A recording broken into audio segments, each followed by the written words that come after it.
आणि आता महत्त्वाच्या टॉप 9 बातम्या।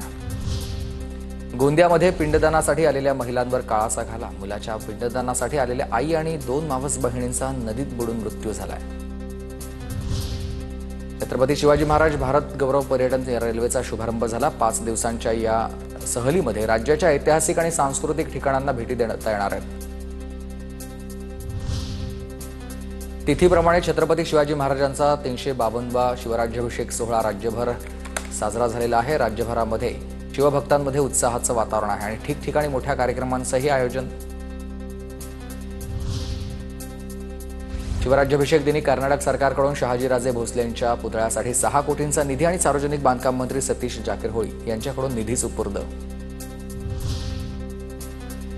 सुशील हगवणे पुणे पोलिसांच्या ताब्यात। शस्त्र परवाना मिळवताना खोटी कागदपत्र सादर केल्याबद्दल गुन्हा दाखल झाला आणि या गुन्ह्याचा तपास करण्यासाठी सुशील हगवणे याला कोथरूड पोलिसांनी ताब्यात घेतलंय।